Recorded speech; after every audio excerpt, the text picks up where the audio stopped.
This is an interesting story that was given to me by a lady in September 2023. They only moved out of their house in 2021.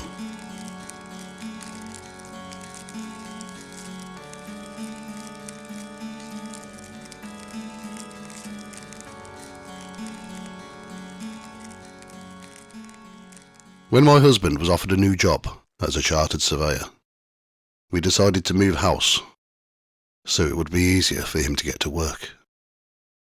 We found a beautiful timber-framed Tudor farmhouse in Weobley in Herefordshire, and we were so happy.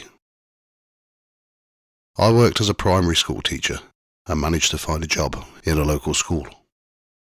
Our two children were 13 and 15 at the time, and both attended the local high school. One day the children were ill, so they had to stay at home, while we still had to go to work. By 11 a.m, our son phoned the school where I was teaching, asking for me. I phoned him back once I received his message, and he sounded very distressed. He went on to tell me that he'd seen an old lady sitting in the living room, and that when she looked at him, she laughed and then disappeared. I told him that he may be hallucinating due to his high temperature, but he insisted that he'd seen a ghost. He said that she looked like a normal old lady, not transparent like on TV. I told the headmaster and asked if I could leave early to make sure both children were okay.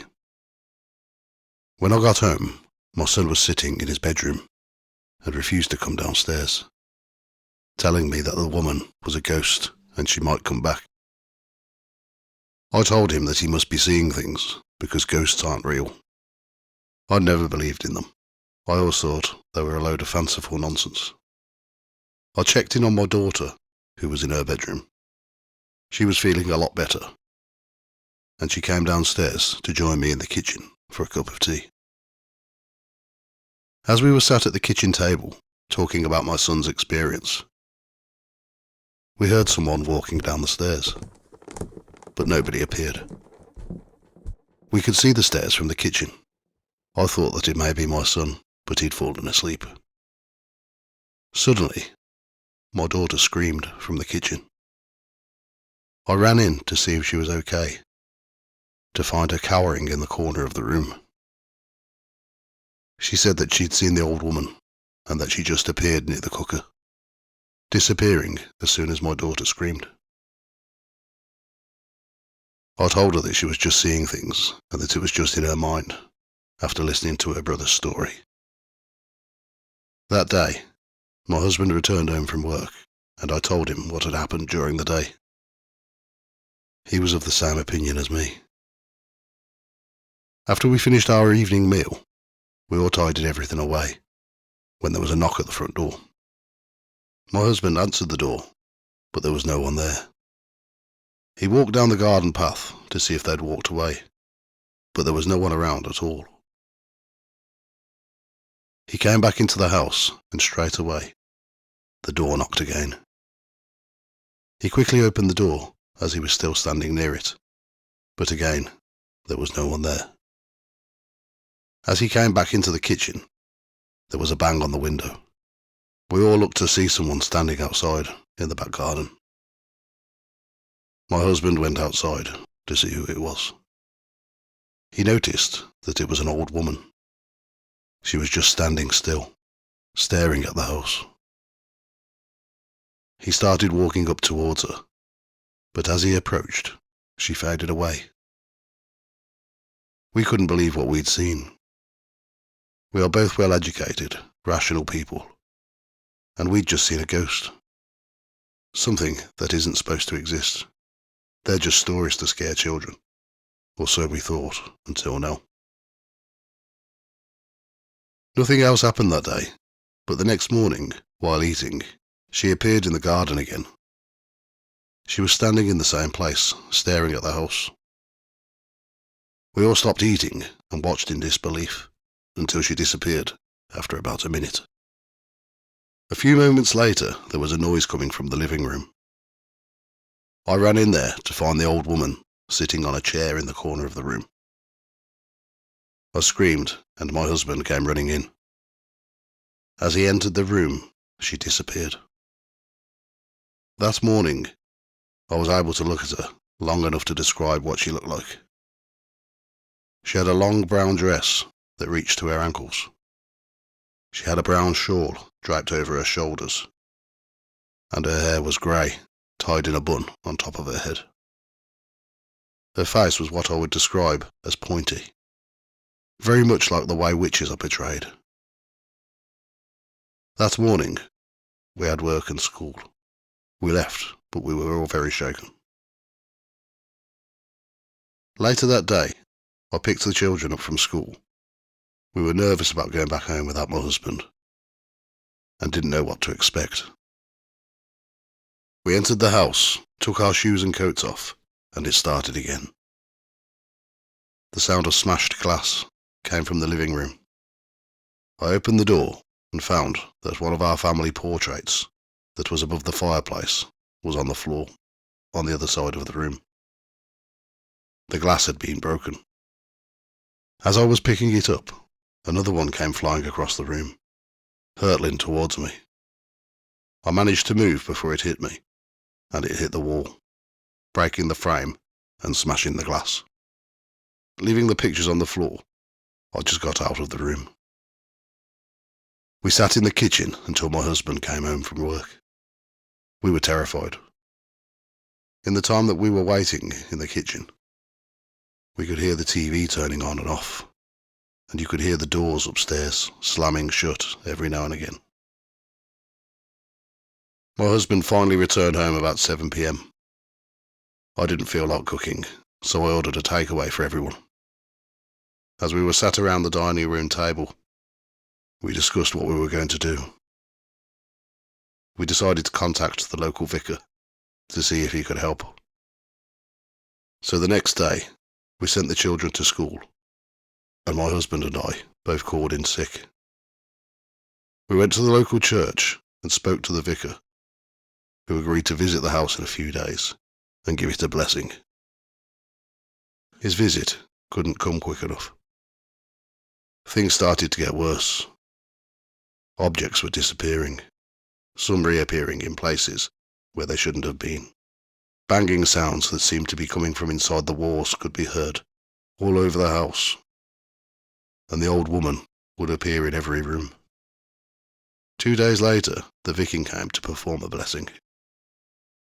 He came in and began his routine of making the sign of a cross on the door frames and saying prayers, getting us involved, repeating amen.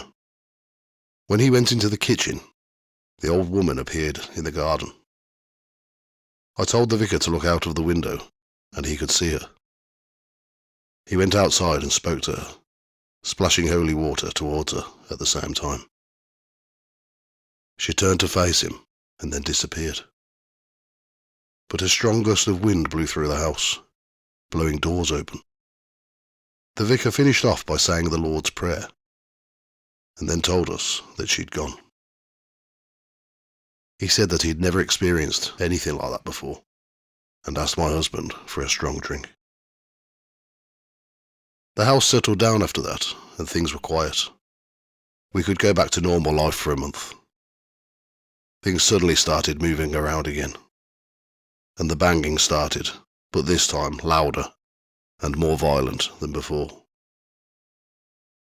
We were going to visit Cardiff to visit family one day, and before we left, I changed the bed sheets and put the used ones in the washing machine. We returned home late, around 11 p.m.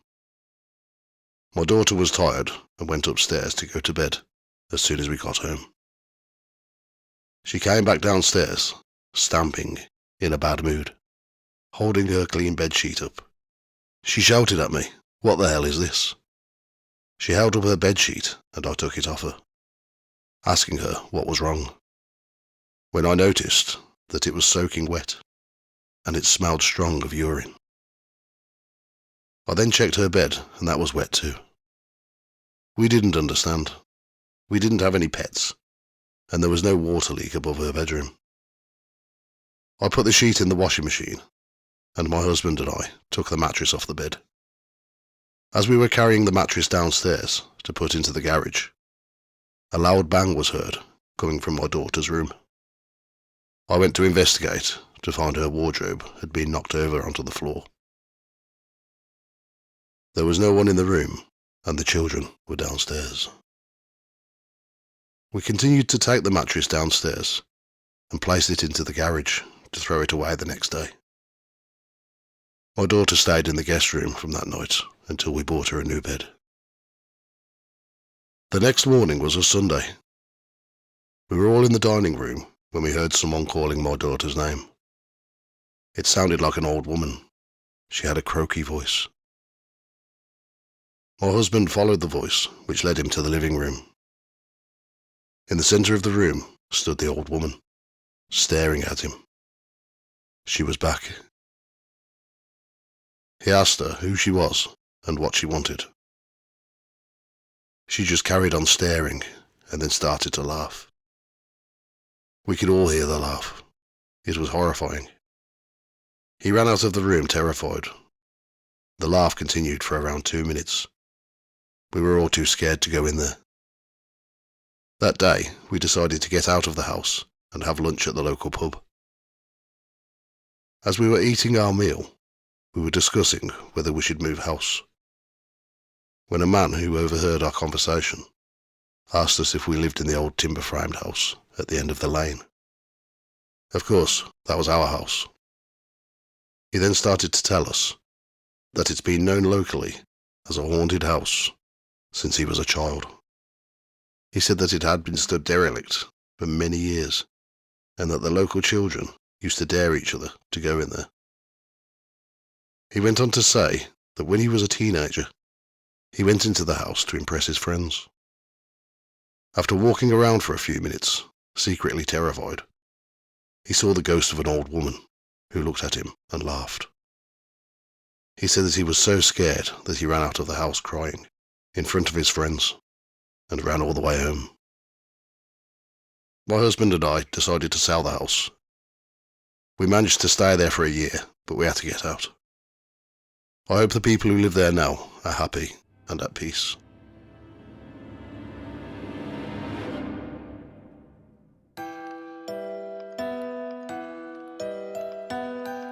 If you've had an encounter with a ghost and would like me to read it out, please contact me on the website ghosttales.co.uk or via social media, Facebook or Instagram at Ghost Tales Podcast.